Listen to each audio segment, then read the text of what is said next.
Everyone, we're here for another quick conversation for the long haul of leadership with Tod Bolsinger. And we are going to look at a quote from episode 236 with David Quell. The title of that one was Supporting Families with Autism in Your Church. So we had a great conversation about how to serve families with autism. Here's the quote. He says, "People have a tendency to be fearful of what they don't understand and what they don't know." I'll read it again. People have a tendency to be fearful of what they don't understand and what they don't know. Of course, he's talking about autism and something that we don't fully know or understand, but there's lots of things that we can be fearful of. So, Tod, turning to you now, what are some things in leadership that we need to know about fear? Yeah. So it's a very interesting thing, Marcus, isn't it? We tend to answer that question of, hey, they're fearful of things they don't understand or don't know. So let's help them understand. Let's help them know. And that's Yeah. good.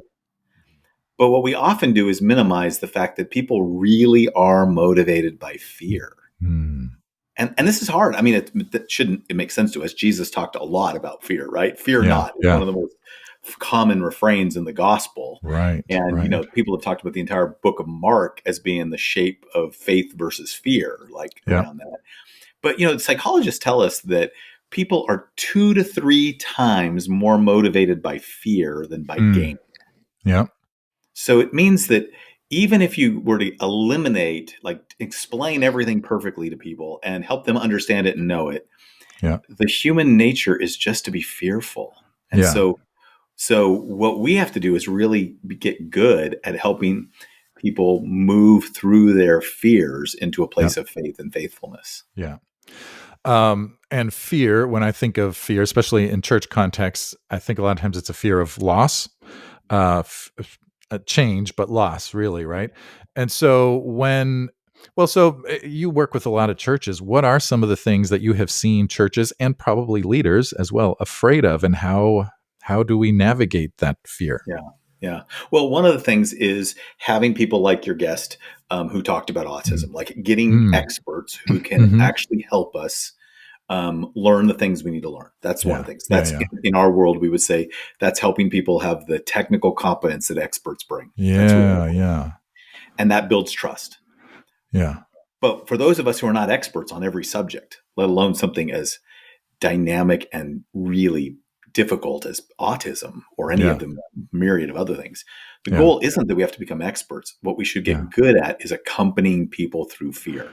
And recognizing that what people need, mostly when they're afraid, is to feel like they're not alone.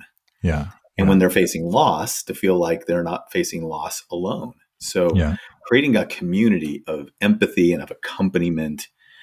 In the little book I have, Leading Through Resistance, we talk a lot about what's it like to accompany people through their losses and through their fears. And that's a skill set we can work on and leaders need to be good at.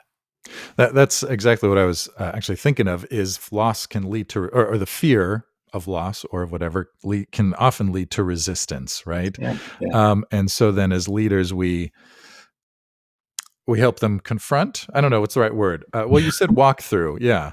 Well, I would say one of the first things we can do is we can normalize that we're fearful. Yeah. Right. Yeah. Right.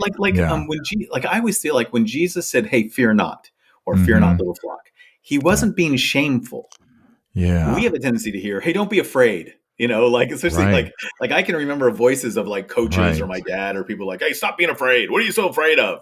Right. What we actually need to do is learn how to say to people, "Hey, I know this is scary. I know that we're fearful. I know this thing is unknown, and so it's pretty natural for us to feel fearful. So what if we did this together?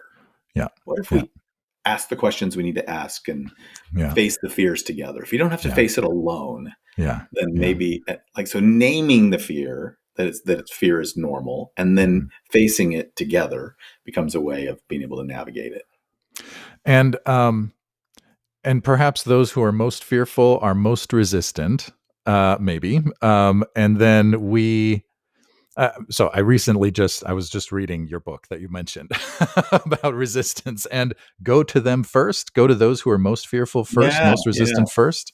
Yeah. One of the parts that in the book we talk about is we have these whole great case studies of people who said, if we always tendency to want to avoid the resistant. Instead, if you go toward the resistant first and begin to acknowledge the reality of what they might be fearful of or afraid of losing or whatnot, then what happens is when they begin to calm down and they begin to, at least take a couple of awkward steps with you forward, or then others can join in. So, yeah. Oh, that's good. That's good.